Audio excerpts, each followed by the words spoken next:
I think a lot of people, I think it's important to have dreams and aspirations, but I think you have to be realistic of what's stable in the market at the moment, what's going to create a career for you, and not, you know, jump to that next level too quickly. You know, we speak to a lot of people that are like, I want this certain salary, or I want this certain job title, and it's, you know, working hard to sort of level yourself up naturally and create a career for yourself, because that leads to that stability. At the point of offer to point of starting, we have a lot of start dates that might be in a month, 3 months time because of notice, and I think touch points are really important, and that's something we supply to candidates and clients, because, you know, that's a long time for someone to maybe get their eye turned to another role, or you know, they might have doubts and think, oh, I haven't heard from the client, I don't know if this role's right for me, and they withdraw, and then they, you know, the term ghosting. And I think all that time and money and resources used to get to that point, and it just goes. But I think the market as a whole has been quite challenging.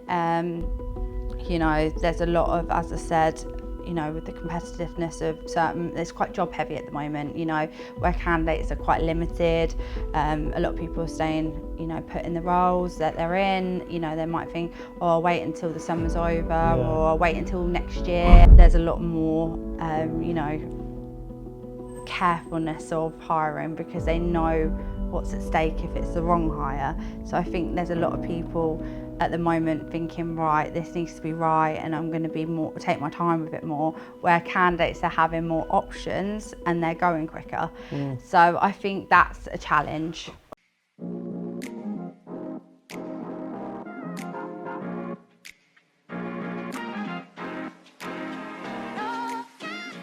Hi, it's Chris here from Talent Unboxed, and thank you for coming across the podcast. We created this channel specifically to help you navigate the talent space, whether you're a candidate looking for work, or a customer or client who's looking to make better hires, then this is the podcast for you.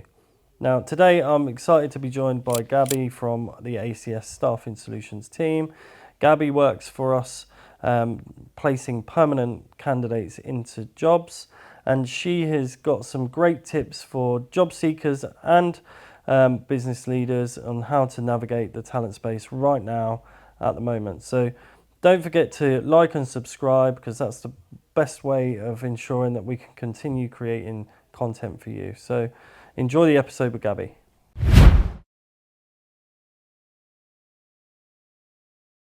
Hi Gabriella. Hello, Chris.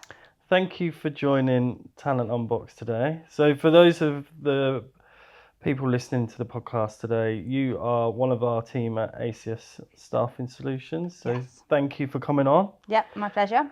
And I thought it'd be a good idea just to kind of have a chat with you. Obviously, as one of our recruiters on the permanent team, so you're placing permanent people into jobs. Yes. It's kind of, you know, what's going on in the market. But do you just, before we start all that, do you want to introduce yourself? Yeah, of course. So I'm Gabriella Saunders. I work on the permanent division. I've worked for ACS for 2 years now, but I've known yourself and Helly for over 10 years now. So I originally started at Starting Off, which I know Helly was one of the directors originally.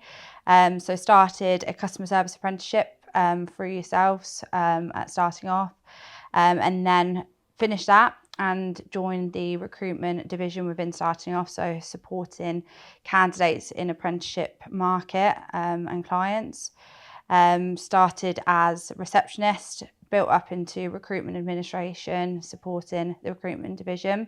Dabbled a bit in account management in AAT qualification, so supporting students throughout that qualification, which was interesting and, you know, a bit different. And then I joined another recruitment agency and specialised within the temporary market of professional services, supported that, then moved into the industrial space and supported sort of warehouse roles, cleaning, chefs, and then I went into the permanent space after I had my little boy, because it was more suited in terms of hours, no more 6 a.m. check-ins, late nights, even though it is still 24 hours.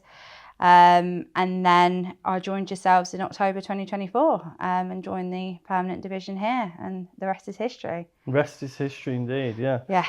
So why recruitment for you? What made you want to go in? Obviously doing the customer service, or business administration apprenticeship, sorry. Yeah.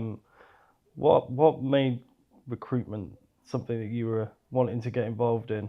I think it was the typical falling into it, to be honest with you. I finished my apprenticeship and thought, I actually did it in car leasing. So I actually thought, you know what, this isn't sort of the space I want to be in. I want to do something that's more variety, helping people a bit more. Funny enough, a couple of my family members are in recruitment as well, and they always say, "Why did you do it? Why did you go into it?" But I genuinely, of course, because your dad, yeah, right? Your dad's in recruitment. My dad's in recruitment. My uncle's in recruitment. So that side of the family, and they always say, "Why did you do it?" But I genuinely do enjoy helping people. I know it sounds cliche, but I think, you know, certain people that have been maybe made redundant, or, you know, they've been in a role that's just sadly not fulfilling them anymore. I think, you know, even clients that are hit that stress point of not being able to find the right caliber of candidate, and matchmaking those two, I do think, you know, you get a lot of fulfillment from that. I've always enjoyed helping people. I think it's just my nature. But I like the pace of it. I think, you know, I've done both temp and perm, and I think both have pace in it in different ways. You know, some people say, "Oh, do you enjoy the pace of perm? It's slower." But I think in the market we're in at the moment, you can't afford, you know, sometimes to be slow, because it is so competitive. You know, people are in the space where they've got loads of options. So it's, you know, reminding clients, you know, if you like someone, move quickly. Don't let them go to that other second stage. So how long have you been doing it now altogether? Over 10 years, yeah. So in that time, obviously 10 years is quite a long time. Yeah. And I agree with you. You know, I fell into recruitment, and 23 years later, I'm still obviously doing it. But my motivation for doing it was a bit different. I was a field sales person, and back then, when in my mid-20s, didn't have a lot of what should we say, discipline on field sales around what time I was getting up and going out the house, and, you know, what time I was coming home, or not, or avoiding dodging the pub. Yeah. So for me, recruitment was somewhere that I knew I had to be between two set times of the day. Yeah. The 8 a.m. start, the 6 p.m. finish, or whatever it was, as well as the bit around helping people find work, or, you know, get into employment. Because I don't know, similar to you, I guess I've always been keen on helping people. Yeah. But was that your main driver then, or was it? I think so. I've obviously working in apprenticeships as well, helping people get their first jobs, and then naturally falling into more of a sort of senior level now. You know, we're quite generalist. You know, there's a lot of specialist recruitment, but we pride ourselves on being quite generalist. And I think that's suits my personality quite well. I like the variety of roles, sectors we recruit in. I don't think I could specialise in one field. I think I'd find that, you know, quite samey, you know, not have that, you know.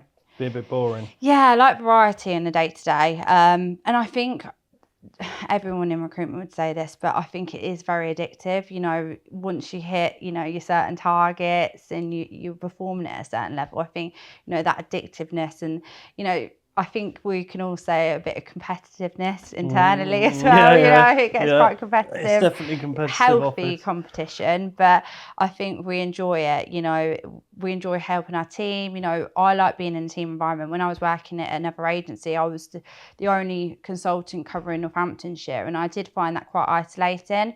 I like building off the team. You know, let's say I've got the role, my colleague might have the perfect candidate, and I think that elevates us in this market.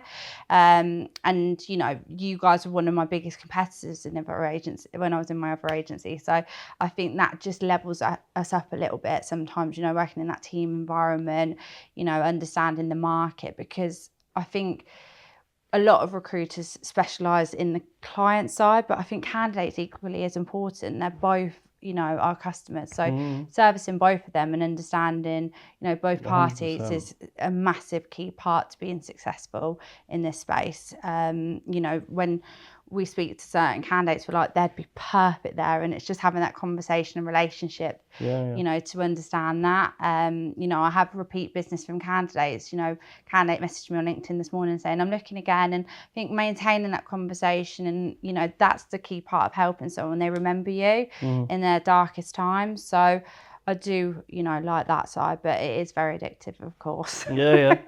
And so obviously 10 years is a long time in a particular industry. Yeah. You don't get that often these days unless you're trained in something.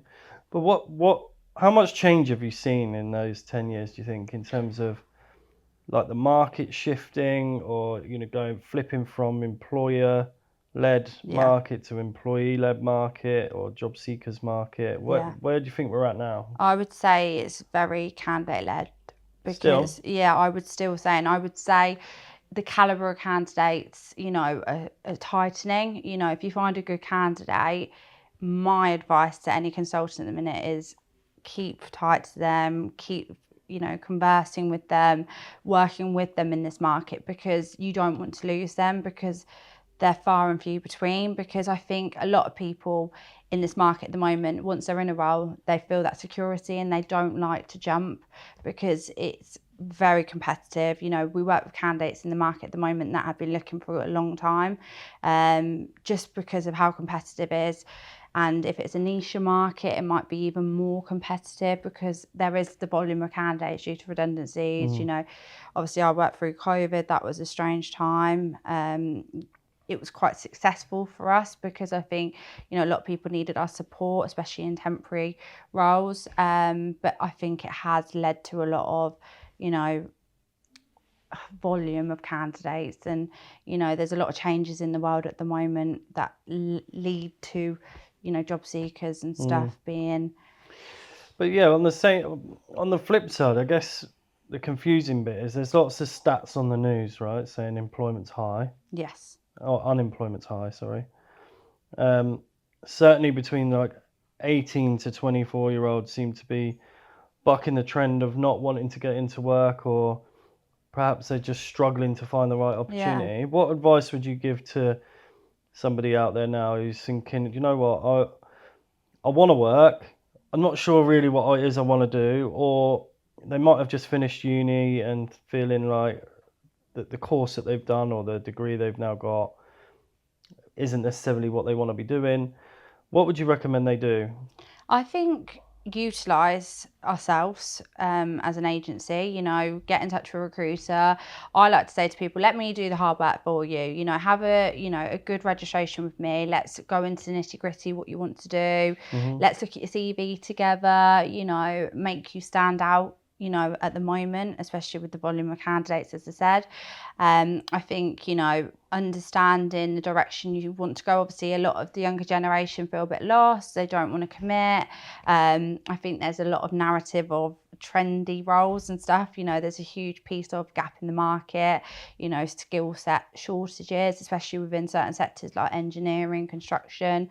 And I think it's, being realistic. I think a lot of people, I think it's important to have dreams and aspirations, but I think you have to be realistic of what's stable in the market at the moment, what's going to create a career for you, and not, jump to that next level too quickly. We speak to a lot of people that are like, I want this certain salary, or I want this certain job title, and it's, working hard to sort of level yourself up naturally and create a career for yourself, because that leads to that stability and security, because that's really important, I think, in the world at the moment. You want that, a bit of an anchor, just so you can build off that, and then you will naturally get success. So I think utilising agencies is important.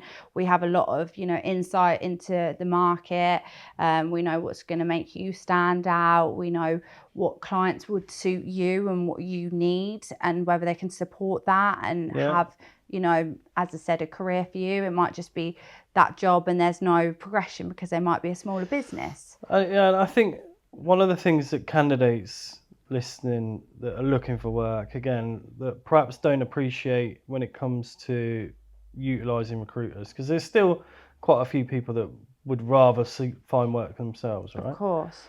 So, you know, what would you say are the top 3 things that we can do for them? Because I think there's still some disillusion that clients won't listen to you, when in actual fact, I know of half a dozen examples of where you've sat in front of somebody and said, here's a CV, is not going to be somebody that you would naturally want to take on just by looking at them on paper, but having met this person, I know that they'll be a good fit for the business, so then they interview them, right? Yes. And I think that that's the bit that's probably missing from job seekers at the minute, is they think that just because they've got a really well-written CV that they should be getting in front of people. Would you agree with that? Or Yeah, definitely. And I think, there's a lot of enhancements at the moment, like AI, for example, where, clients will say, I don't trust many CVs. I don't trust what's coming into my advert. You are naturally meeting these people and having a relationship with them. So they put their trust in us. So as a candidate, I would say, right, let's sit down, let's look at your CV, let's look at how, you're coming across to the market, to clients, and, what's going to make you stand out, as I said. Interview prep we offer, that's a really important piece, because I think as humans, a lot of people naturally aren't very good at selling themselves. And well, yeah, and plus, when you think about somebody just coming out of uni, it's daunting. They've probably never sat on an interview. Exactly. Or there's probably a chance that if they've gone from, school to college to uni, not worked in anywhere particularly, perhaps other than in a family business or, a mate's place or something, that they would even have had interviews before. Definitely. And I think even people that have been made redundant after 17 years, it's so daunting to go back into that market. And, being in front of people, you sort of doubt yourself and you sort of go backwards with your confidence rather than sort of standing out. And I think, as I said, relationships are built with clients as well. So we know what's going to make that candidate stand out in an interview. Certain techniques are used, certain ways of, coming across will, make you stand out against the panel that have already interviewed 3 other candidates. And I think it's, matching those 2 and making sure that's successful going forward. And I think, a really important piece in the market at the moment is that onboarding, the point of offer to point of starting. We have a lot of start dates that might be in a month, 3 months time because of notice. And I think touch points are really important. And that's something we supply to candidates and clients, because, that's a long time for someone to maybe get their eye turned to another role, or, they might have doubts and think, oh, I haven't heard from the client. I don't know if this role's right for me, and they withdraw, and then they, the term ghosting. And I think all that time and money and resources used to get to that point, and it just goes. But it's interesting that you talk about the time and money, because I think a lot of businesses don't even consider that. No. When that's one of the whole reasons why we launched Smart Sourcing, right? Yes. So it's for those again that are listening, for businesses that are looking to explore multiple hires within the same organisation, we've created a solution that's giving them the chance to have a fractional kind of talent acquisition team. Yeah. Slightly different from the perm consultant role, but similar in the same breath. Definitely. And I think it's that volume piece where you have a dedicated account manager that's servicing that account with Smart Sourcing. I think we speak to a lot of talent act teams that might see recruiters as, someone that's not, going to benefit them in their role, but actually it's, working collaboratively. And I think that's a really important piece of, they've got maybe 40 plus roles where just divide and conquer really, and service your hiring managers. When you think about it, we're already paying for job boards, and we're already paying for, we've already got salaries attached with the team. So packaging it up slightly differently, I think, is the whole reason why we did Smart Sourcing in the first place. But ultimately, it's to relieve that time away from a HR leader that is trying to do recruitment, HR, disciplinaries, might be going for a restructure. Oh, also we've got a strategic goal to increase headcount over the next, Definitely. 12 months, and having to look through applications and all that is a huge time exercise that they Definitely. probably don't have time for, No. right? So outsourcing it to somebody like ourselves is making better use of that time. Definitely. And allowing them to focus more on the strategic stuff. 100%. But what's the kind of, is there a bit of a pattern at the moment when you think about the clients you work with? Because obviously you're one of the top billers in the business here, so you're dealing with a lot of businesses in the area. Yes. You've probably got a good rounded view of what's going on in the market right now. What does it look like? So I think particularly this time of the year is always challenging. You've got holidays, obviously children are off, a lot of businesses are maybe parking their recruitment until September. Candidates aren't in a rush to start. They want to enjoy this period with children. Absolutely understand that. So I think, when clients that necessarily don't have that, sector of their life of, we've got children off at the minute and they're working through this period like most of us, I think they're like, where are all the candidates?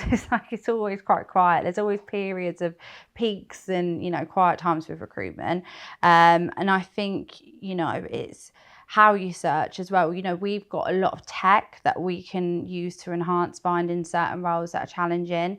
We can do CV watchdogs, so whenever someone in a certain industry or even company put their CV on, we can instantly get that into our mailbox and give them a call straight away and be reactive, get them registered and send them to the client, where the client's not always privy to having that tech or ability to source the right candidate. So I think that definitely is a pain point we see a lot of our clients receive at the moment. But I think the market as a whole has been quite challenging. There's a lot of, as I said, with the competitiveness of it's quite job heavy at the moment, where candidates are quite limited.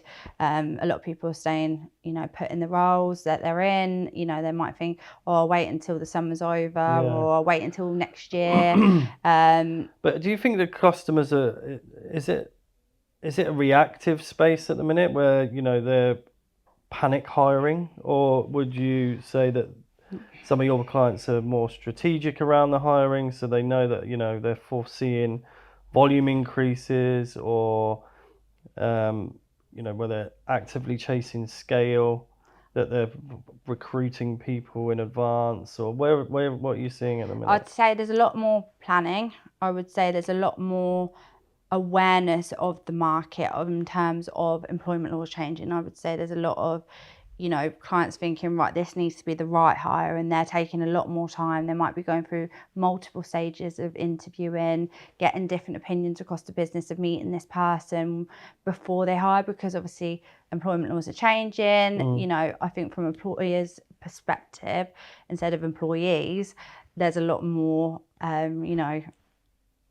carefulness of hiring, because they know what's at stake if it's the wrong hire. So I think there's a lot of people at the moment thinking, right, this needs to be right, and I'm going to take my time with it more, where candidates are having more options and they're going quicker. So I think that's a challenge. So let's just clarify that. So customers are being a bit more cautious. Yes. However, candidates have more options, so they're being snapped up quicker.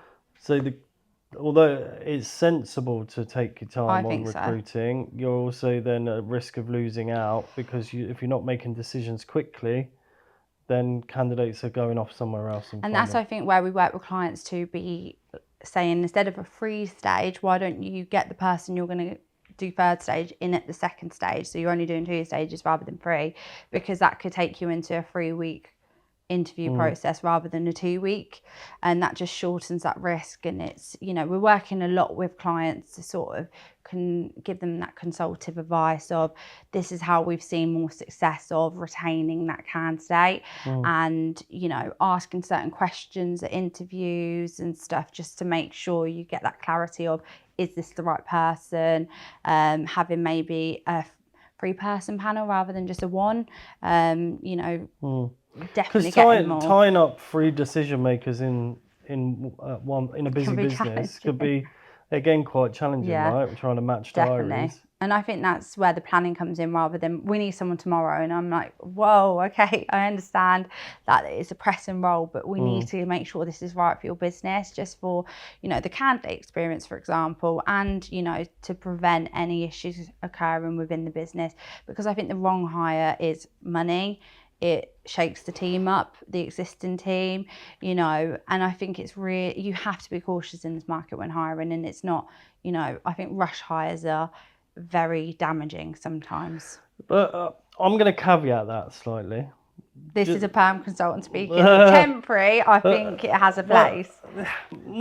Yes, my predominant background is temps, but I also think, you know, quite often we're speccing candidates in, right? So just to paint the picture a little bit, if we've got a relationship with a customer and we've known them for a long time, we kind of fully understand what it is they're looking for.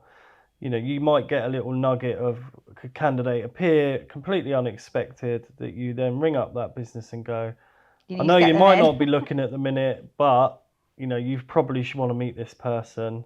And even if it means you're taking them on earlier than what you perhaps might have had in your plan. Yes. You know, if you don't have a look at this person now, they're not going to be around for long because they are, you know, like gold dust, for example. Yeah. That then can trigger a quite quick, rapid hiring process, which definitely in itself, I know it contradicts what you just said slightly, but I think for businesses that are exploring the talent space at the minute, definitely, it's probably worth considering that if you're able to move quick, then move quick for the right person. 100%. And whenever I train anyone new within the recruitment space, I always say there's always an exception to the rule of recruitment, because I think that definitely does, you know, what I've said definitely contradicts that. But I think, you know, when you meet the right person, and I think any business owner, any MD, any manager always thinks ahead anyway. You know, they potentially haven't shared that with the rest of the business, but they know. I speak to so many hiring managers, they're like, right, I need to get approval, but I know I need this person in the team.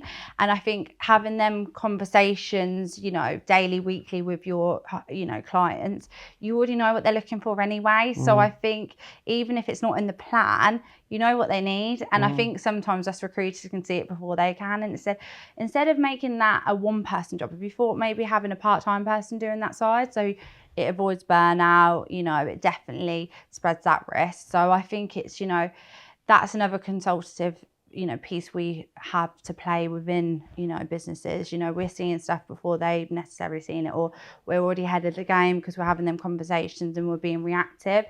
So I think, you know, that's a key part of what we do as well. Well, we're building talent pipelines for businesses, right? And I think, again, from a candidate perspective, if you're having conversations with lots of different recruiters, that isn't a bad thing. No. Edging your bets and you know, if I think back to when I was looking for work 20 odd years ago, the more people I'm speaking to, whether they're recruiters or not, the more chance I've got. It's like with anything, right? You've got to edge your bets. You've got to, you know, it's like playing blackjack. You don't know what the number's going to land on. Definitely not. So you'd be encouraging of candidates talking to many recruiters, 100%. Not just focusing on one? So one of the questions I always ask candidates, are you interviewing anywhere else? What other agencies are you signed up to? Not to necessarily, you know, it naturally gets us, you know, an insight into the market, who's hiring, etc. But equally, I would always advise a candidate, oh, you've got another interview. Okay, definitely go to that, because then you know for sure which role's right for you, because there's no point putting them in a role, rushing it just because you might want to get a fee. I just don't think it's going to work out. It never does. You know, you're at risk of a rebate, you're at risk of relationship damaging for both parties. So I always say, right, sleep on it. I always say, speak to family, speak to friends, speak to even colleagues, speak to who you need to, make sure that is the right role for you, and equally get an insight to other roles in the market so you know for sure this is the right opportunity, because it's too risky at the moment. Yeah, no, okay. So we've talked quite a lot about what candidates can do in order to I also think there's a flip on that as well from an employer perspective. Yeah, so our clients that are making hires, do you think it's got to that point yet where it's a bit of a beauty parade with candidates? You know, that they need to be equally promoting themselves as much as a candidate might to get the job. The companies need to be doing that as well. I agree. It's very competitive in terms of benefits. I would say certain candidates care more about the benefit package rather than necessarily the salary. You know, there's a lot with hybrid working. I can't tell you how many conversations I have with candidates where they want, I don't know, remote fully or hybrid, or at least flexibility. And I think it's quite important to, you know, look into that, whether that works for a business and whether that works for your team, and whether you can offer that. I think another package that's quite important in benefits that candidates it appeals to is holidays. You know, holidays is a huge piece at the moment. How many holidays am I getting? Pension. I think a lot of people invest in that, because I know for sure I probably won't be eligible for a government pension. So I think a lot of people are interested in that part, you know, building their private part. So I think it's standing out in that, you know, in terms of being competitive in that market. You know, what's your benefit package? Are you looking at that, you know? But does it go deeper than that, even in terms of how people are treated, Definitely. how much training they might get, investing or in your people, the culture? yes. You know, I know, like when we started ACS, there was a really strong vision from Helly that she wanted to create an arena where working parents could come and work without having to stress about, you know, running the kids to the doctors or going to a nursery pickups or school plays, sports days, all the stuff, proms, all the stuff that, you know, some businesses make you take half days for, or time off. Well, you know, we don't do that here. Is there more of that going on in the general business world, do you think? For sure. When you speak to a lot of candidates, why are you leaving? Culture. That's a huge factor at the moment. You know, how they're treated, you know, how, as you say, you know, a lot of importance at the moment is flexibility, you know, having that, you know, availability to be there for your children or even grandchildren. We speak to a lot of people that, you know, need to support their grandchildren. So I think it's just having that option, and, you know, a lot of people ask that at interview stage, and it's feeling that acceptance of, you know, this is what I'm walking into. There's no, you know, unconscious bias, you know, that typical, are they a mum? Or it's like inappropriate questions. It's like, no, we don't ask stuff like that. You know, people need to be treated fairly, and they want to feel appreciated, because that's when you'll get the best out of people. I think recognition's a huge part as well, you know, feeling recognised for your day-to-day. Celebrate the small wins, you know, do some team building, learn your colleagues and, you know, about them and what they like enjoy doing. I think, you know, it's important. We spend so much time at work that I think it's really important to value your team, because retention's a huge piece, because market knowledge, you know, revolving doors. If you think about it, if the higher your attrition, the more money you're spending on recruitment, whether it be for an agency or direct, you know, the churn. A bad hire can cost 3 times salary, right? Definitely. So if you're hiring someone at 30k and you get it wrong, that's a 90k bill. Yeah. And a lot of that is unmeasurable in terms of the impact on the team, the extra stress on your other colleagues. You know, if a bad hire's then ruined any culture stuff that you need to repair. It can be super expensive getting it wrong. Detrimental to a business. And I think reputation's a huge part, you know, making you stand out in the market. People know if there's a high turnover and how people are treated, because especially Northampton, it's a market town. It's a small place. The word gets around. So you want that reputation to be, you know, somewhere where people are, I would love to work there. Do you know where I want to work? This place. Get me in there. There's a couple of it. No, but I think a huge part of why I joined ACS, I'm a working mum, you know, having that flexibility. You get so much more out of your colleagues just knowing that, God, he's ill, I'm going to have to rush home, and it's like, don't sweat it, rather than thinking, oh my God, I'm anxious. You know, it's detrimental. So I think, you know, and pitching yourself properly, as you said, a salary, you know, we have, you know, market insights to salaries. We provide that to clients on a day-to-day. Right, we've got this role, how would you market that salary? And we have a tool from Indeed where we can get salary market insights for clients. And I think pitching yourself well, because you could waste so much time at the wrong salary. And, you know, it's that educational piece again of, this is what your competitors are marketing that role at, and that's how you're going to stand out. And, you know, attractive part of the job description is marketing that well. That's something we can provide. And I think even confidential roles is something we're seeing a lot of at the moment, you know, where clients need to hire confidentially and we can support them through that. You know, so. And again, that'll be the bit that people don't see, right? Because we'll be direct sourcing that without advertising. 100%. So, you know, maybe explain, how does that work? If I'm a business owner, I've got a role coming up because I know somebody's not going to quite make it. I don't want it to be a public advert. How do we do that? So obviously we have a talent pool of candidates in the market that we speak to on a day-to-day. You know, we can look through that. We can direct source through different channels of job boards. LinkedIn's a huge platform. Social media we use quite a lot of, where we can, you know, if someone's put, oh, I'm looking for work, we can directly message them and it's done confidentially. We have obviously our boardroom where people can, you know, hold interviews. We do that a lot for clients. So it's just supporting them through that process where it's done professionally. Does it cost them any more to do it like that, or is it the same? No, same. Yeah, we obviously, it's something that we offer, you know, as part of our package. We go out and have that conversation initially with clients, because I think that's a huge part. We meet all of our clients and we meet all of our candidates. So, you know, especially in the world of Teams and stuff, you know, we have a lot of meetings virtually as well, because we recruit nationwide. So, you know, we go to a lot of on-sites, but equally we can, you know, meet people. We understand the hiring manager, what they're looking for. We understand the candidate and what they're looking for. So I think meeting people is a key part as well, you know. So when you're interviewing confidentially, we know exactly what they're looking for, and you know, it can be done professionally for that client, because I think, you know, that is daunting for a lot of hiring managers when they've had to do that, and you know, it's not nice, is it? No, okay. All right, well, finally then, I was going to ask you about recruitment. You know, for people that might be listening that are thinking, oh, I quite fancy a career in recruitment, would you recommend it? What would be your tips to get into it? You know, what would that look like?